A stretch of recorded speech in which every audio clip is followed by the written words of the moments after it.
It's your boy, Markio. And your boy, J Ski. And we back at it again with another reaction, man. Today, me and my little brother finna watch Shannon Sharpe getting destroyed in the GOAT debate. Michael Jordan versus LeBron James, man. Y'all let me know down below, how do y'all really feel about Shannon Sharpe, man? Because you know Shannon Sharpe is like, he very biased, and he's bipolar, you know what I'm saying? He said so much about Michael Jordan, calling him basically God and stuff, and saying his aura was different, and then he's saying a lot of negative stuff about Mike. But he said when he walked through that elevator and see Mike, he said he seen a glow. So I don't know, man, but make sure y'all get y'all popcorns, make sure y'all get y'all snacks, y'all drinks, and let's get straight into this video, man. Well, it's officially happened. Shannon Sharpe, formerly of Undisputed, has joined Stephen A. Smith at First Take. And on Shannon Sharpe's podcast, they already went through a couple of subjects that were pretty entertaining. And as you could imagine, off the bat, debate LeBron James versus Michael Jordan. See, you told me the storm was coming. Right. See, your storm happened for 9 years, then took 2 years off. Right. And it happened for 3 years, and took another 3 years off. Right. And then it kind of just like drizzling. Right. My storm been going for 21 years raining. Right. You could say that, and my retort to that would be 6 NBA Finals losses. So they hold on. Just 6 final losses. Yeah. 6 finals losses. Let me ask you a question. 6. I just want you to tell me one thing, and we're going to debate this. Sure. Tell me the team that he faced that was the 2017 or the 2018 Golden State Warriors. So, stopping that right there, Shannon Sharpe, I understand the point he's trying to make about longevity, how LeBron James' storm's been going for, 21 years? That's kind of a good argument. But compared to Michael Jordan, who only played 15 years, you gotta ask the question, how has LeBron played so much longer, but he's still trailing him in so many accolades? I mean, look at this. LeBron James, the gap between him and Jordan is 1 MVP, 1 Defensive Player of the Year, 9 scoring titles, 3 steals titles, 2 championships, 2 Finals MVPs, and 5 all-defensive first teams. At some point, LeBron's longevity, playing 21, 22, possibly 23 years. When you compare that to Michael Jordan, who only played 15 years, it's going to be pretty hard to explain why LeBron James doesn't have more accolades and championships. And hypothetically speaking, if the gap between Jordan, LeBron, and accolades was an actual NBA player, it would rival the legacy of someone like a Kevin Durant. And KD is no slouch, don't get it twisted, he's a top 15 player of all time. And for Stephen A. Smith, I don't think he's the best representative of a Michael Jordan fan and a real good pro-Jordan argument. As what he always brings up is finals record being 6-0. And look, that's fine, it's a valid argument, but when you say it 24/7, 365, that same old cliche, it kind of gets boring. And on the flip side, Shannon Sharpe, like clockwork, brought up finals competition and Michael Jordan not playing the KD Warriors. Tell me the team that he faced that was the 2017 or the 2018 Golden State Warriors. Now, first off, the KD Warriors were around 2017, 2018, and 2019. Correct me if I'm wrong, but LeBron James has had 18 other years to win at least 6 championships. Let's not act like the Kevin Durant Warriors were just a 10-year dynasty that stopped LeBron in his tracks. And secondly, why when debating competition, we immediately jump to the NBA Finals? And what we always ignore is the road to the finals. Now, why Shannon Sharpe does that is that even he knows Michael Jordan's path to the finals was much more difficult. And looking at the cold hard facts, if you take Jordan's 6 championships, look at his road to the finals versus LeBron's 4 and his road, and rank them by opponent's win percentage, there's some pretty damning evidence Jordan had a tougher road to the finals. As the top 4 toughest roads to the finals all belong to Michael Jordan, including 5 of the top 6. And looking at the bottom half of the list, 3 out of the 4 of the least competitive runs to the finals belong to LeBron James. And going one step further, looking at Jordan's toughest 4 championships versus LeBron's 4. MJ in his 4 toughest championships beat 3 60-win teams and 4 50-win teams, compared to LeBron, who for his 4 championships beat 0 60-win teams and only 3 50-win teams. Look, you can say LeBron James faced better finals competition at his peak, but in terms of road to the finals, overall road to the championship, Michael Jordan definitively had the tougher road.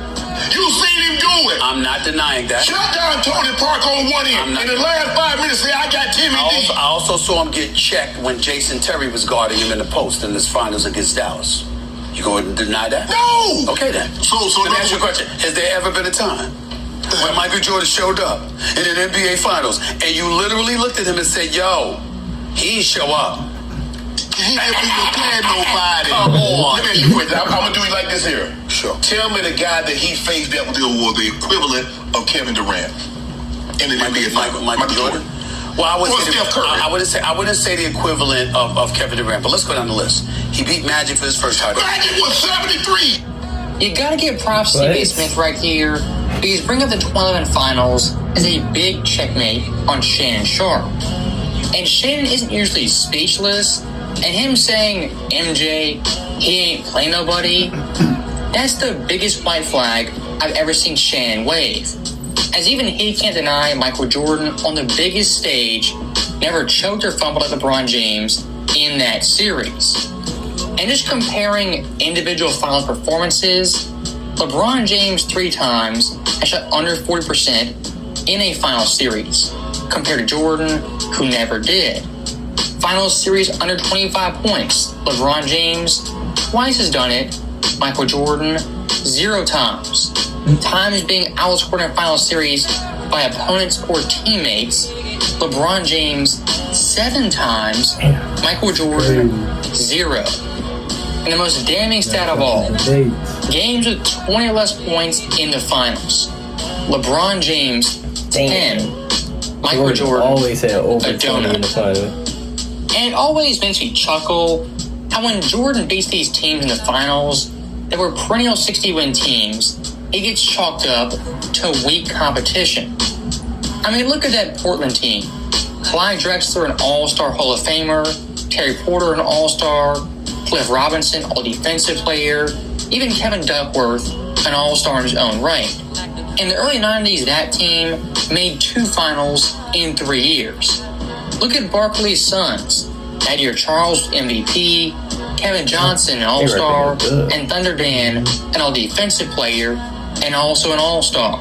The Kemp and Payton Sonics, 64 wins in a very competitive West. And of course, Stockton and Malone. But just like Payton and Kemp are a dynamic duo who won 60-plus games virtually every season. And Shannon at the very end of that clip asked Stephen A. Smith, who was the guy who Jordan beat in the finals, who was on par with Kevin Durant when he played LeBron? Now, first off, KD getting his numbers on LeBron James is kind of an indictment on LeBron's defense, just a little bit. But when Stephen A. Smith brought up Magic Johnson, the greatest point guard of all time, a top 5 player, some say top 3, Shannon immediately said Magic. He was 73 years old, he was out of his prime, wasn't the same player. One of the biggest myths of all time. As Magic in 91, he was only 31 years old. And 2 out of the last 3 years, in 89 and 90, had won MVP. And 91 finished 2nd. And Shannon's hypocrisy here, it is pretty blatant. As when it comes to LeBron James, his first time beating the Celtics, Paul Pierce was 33, Garnett was 34, and Ray was 35. Damn. If Magic being 31 is old, these guys were ancient.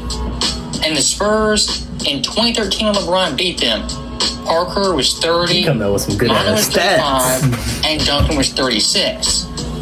For Shannon's own standard, those guys are old as dirt. Magic Johnson in the first title. Clyde Drexler in the Crew, the second title. Charles Barkley, Kevin Johnson, don't ignore that. Dan Marley and them, the third title. Okay.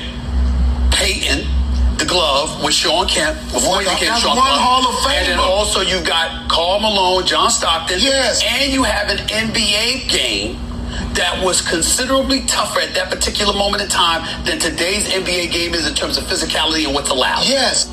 So again, props to Stephen A. Smith going through Jordan's finals opponents, listing how good they were, and just reminding the audience how tough those teams were. And Shannon's only retort to Stephen A. Smith was chiming in very quickly, they quote, "That's only one Hall of Famer," in reference to 96 Suns. Now this line right here is so disingenuous, so just lacking any context, it makes my head hurt.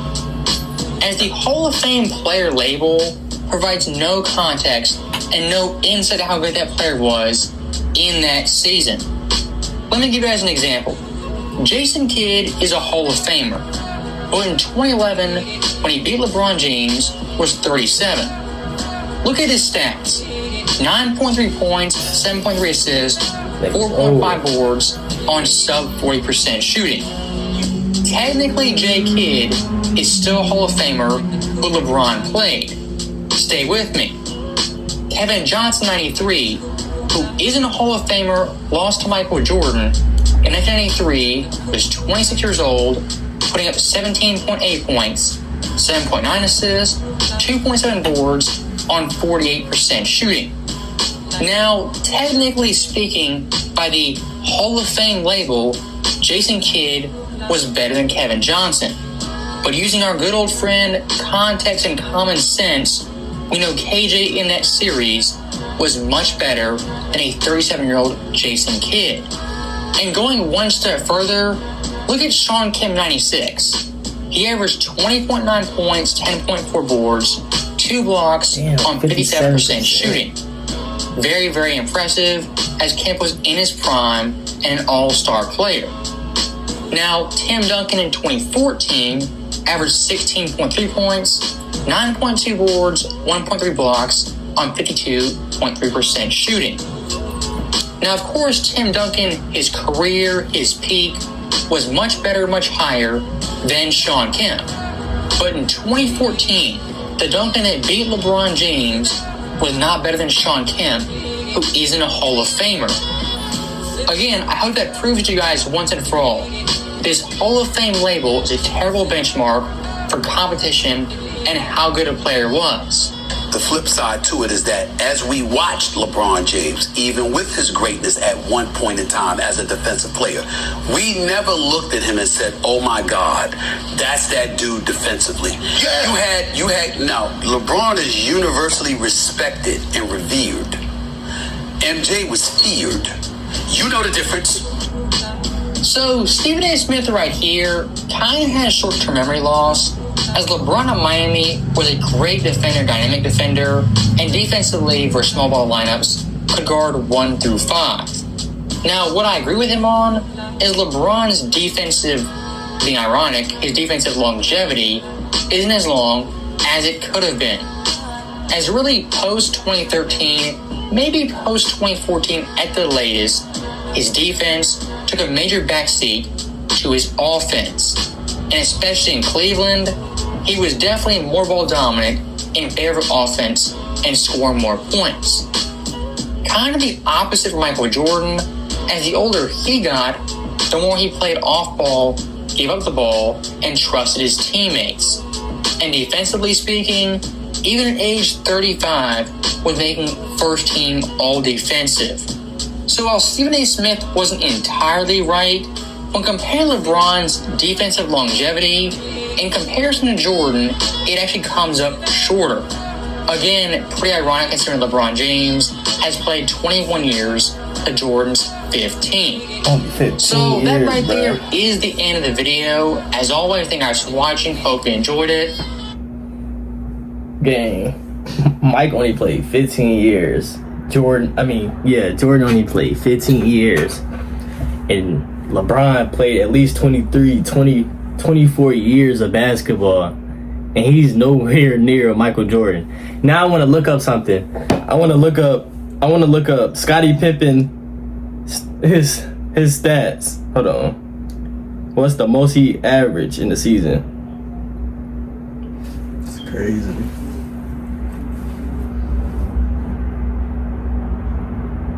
Let's see, man. The most this guy averaged was 22 points a game, and Mike was averaging 30 every season. LeBron been playing with so many superstars. I'm basically saying Michael Jordan really didn't have no help. He ain't had no superstar like LeBron had, a Kyrie. Imagine Mike had a Kyrie, a Dwayne Wade, a Anthony Davis, a Luka. Somebody that can actually put up numbers just like Mike. Luka can score 40, 50, easy. Scottie Pippen not going every night putting up 30 and 40. This man damn near averaged 17 points a game. That's damn near Jamal Crawford six-man stats. Right. I'm starting to realize, I was watching videos like previously, bro, Michael Jordan really didn't have no help for real. Like, more than LeBron, he got help.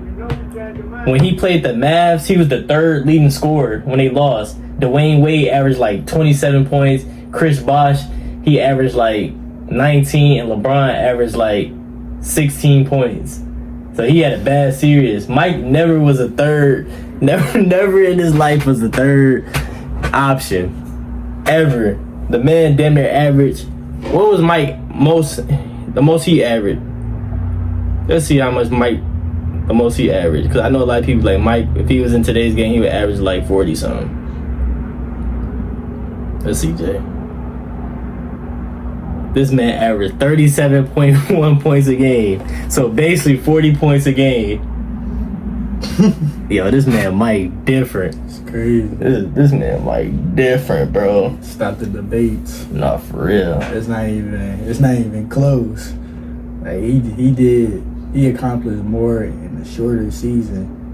18 season. And LeBron not even close to that. He been playing for a long time. Then he debunked it about like the players they was playing against and they record and stuff. Like, there's nothing y'all can say anymore. Like, he just debunked everything. Like, I know you probably didn't know this either. Did you know Michael Jordan won MVP and Defensive of the Year the same year? nah, I ain't know that. That's different. Like, how you win a defensive award and then an MVP award the same season? During that time, it was like the big man was really like, they was really like that. They was getting the board, they was blocking shots. But the man won. Just imagine you winning MVP and Defensive of the Year the same year. So you holding two trophies. That's crazy. That's supposed to be a big man trophy right there. He was a shooting guard. Mike is different again. I ain't gonna lie. Y'all let us know in the comments how y'all feel about Shannon Sharpe, about his debate every single time, man. You know, it's crazy. But make sure y'all like, comment, subscribe, man. We're on the road to 16K subs. And we gonna see y'all in the next video. And we out.